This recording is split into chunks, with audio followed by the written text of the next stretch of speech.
Hi, my name is Shannon Costello and I'm a registered dietitian with Corporate Fitness Works. We're in my home kitchen today and we are going to learn how to build your own burrito bowl. So the tips we're going to talk about today can be applied to building any type of meal bowl, but we're going to focus on the different meal components that we can bring together to make a balanced and satisfying meal. So we'll apply these meal components to how to build a burrito bowl using different ingredients that you can mix and match throughout the week based on your flavor preferences. So the basics to your meal components are going to be complex carbohydrates or starches. Then your second would be lean protein, either animal or plant-based. The third is going to be non-starchy vegetables. The fourth would be leafy greens. Fifth meal component is a healthy fat. And then your last meal component is optional garnishes or flavorings like herbs and spices.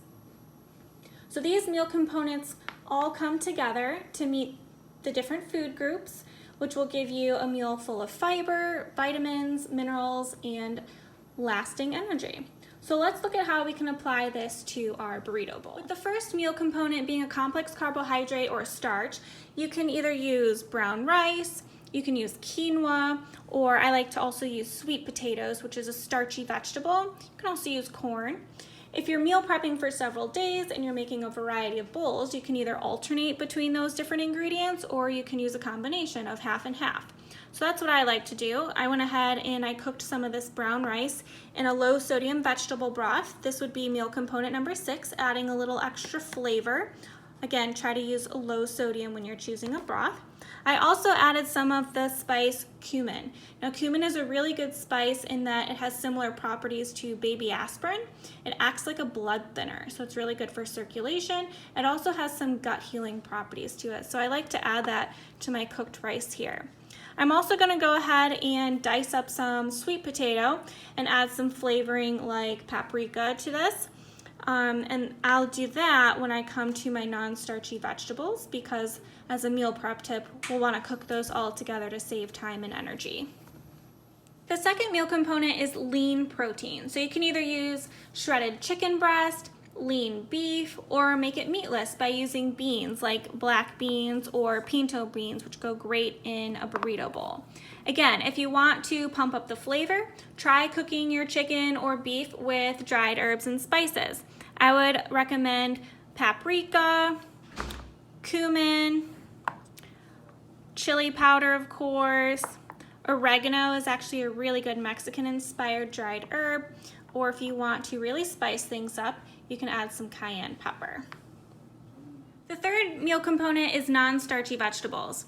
Now this category has endless possibilities for any meal bowl, but for a burrito bowl, I'd recommend something like roasted onions and bell peppers, any color, or zucchini. Even roasted broccoli goes well with these flavors. So I'm going to be using the sliced onions and 2 different colored bell peppers, really high in vitamin C.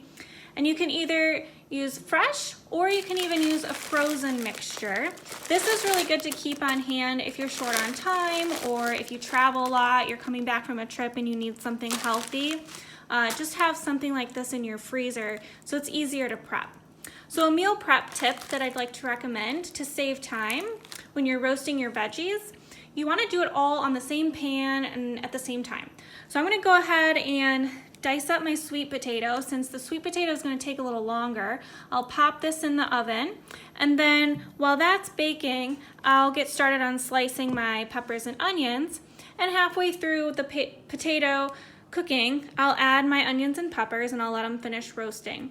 Now I'm also going to add some flavors to this. Okay, so my oven is preheated to 375 degrees. I went ahead and diced up my sweet potato.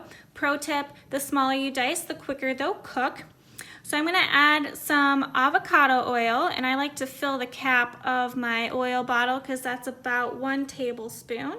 And avocado oil is a great unsaturated fat source, so it's a healthy fat, and it has a very high cooking temperature, so we can put it in the oven for a while and it won't lose its flavor or its nutrients. So I'm just going to toss the oil around, and then I'm going to add some flavor components. I've decided to use some chili powder, so sprinkle that in, and that oil is going to help it glue to the sweet potato. I'm also going to add some smoked paprika. I love this flavor. It smells so good. All right, a couple sprinkles of that. Toss it around so it's well combined.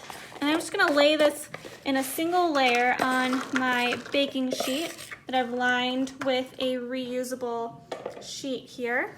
And then once this is all laid out, I'm going to pop it in the oven for about 10 minutes because once I prepare my peppers and onions, it'll need about 5 to 10 minutes longer.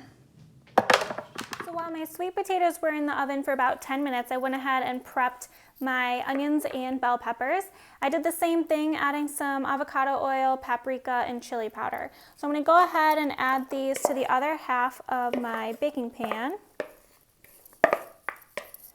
Spread those out as best as we can, and then I'll pop these in the oven again for about probably 8 to 10 minutes just because I made these bell peppers and onions a little bigger than usual.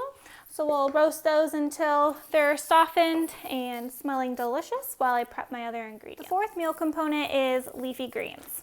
I always recommend adding these into any meal when you can because the average American does not get enough of this powerhouse vegetable group. You can use either sauteed spinach or baby kale, or what I have here is this Power to the Greens mixture, or you can keep it fresh with some shredded romaine, which would add a really nice crunch to the bowl. The fifth meal component is a dollop of healthy fat. So when we say healthy fat, this is referring to unsaturated fat sources, which usually come from plants. So that would be olive or avocado oil, nuts, seeds, fresh olives, avocados, guacamole. So this can be as simple as cooking your veggies in your healthy fat like we've done already with our potatoes and onions and peppers, or you can finish off your bowl with a couple slices of fresh avocado, 1 to 2 tablespoons of guacamole, some reduced fat shredded cheese, Mexican blend, cheddar, cojita. Those would all be really good flavors for this burrito bowl. Meal component, it's completely optional, but I highly recommend adding some fresh garnishes or any extra flavorings. So like I mentioned, you can cook anything like your veggies, your protein, your starches, or your rice with herbs and spices, or you can even just add a little topping to your bowl. I like to put some cayenne pepper or even red pepper flakes on top, give it a little kick. You can use fresh cilantro, squeeze of lime juice. I like to stir in some salsa or pico de gallo. Tomatoes are delicious and fresh in a burrito bowl. So think of anything that might add some extra pizzazz, some flavor, and extra nutrients to finish off your bowl. And here we have our meal prepped burrito bowls. We have 2 different variations here, both in flavor and satisfaction. So one is a little more calorie dense for those who need a little more for physical activity throughout the day. But we have all the meal components here. So we've got our brown rice and our sweet potato acting as our complex carbohydrate and starchy vegetable. We have our non-starchy vegetables of onions and peppers, our leafy greens, which I sauteed just before putting them in my bowl, our lean protein, which I have a mixture of black beans and pinto beans, a little healthy fat, some spicy guacamole, and then some extra flavorings. So I've obviously seasoned a variety of these components, and I've also added some chipotle garlic salsa to stir in, and I'll squeeze in some fresh lime juice just before eating. So it's a great way to meal prep for the week ahead. You can mix and match all these components throughout the week to change it up, or you can keep it the same. But I hope you enjoy putting all these pieces together and getting creative with your different meal bowls.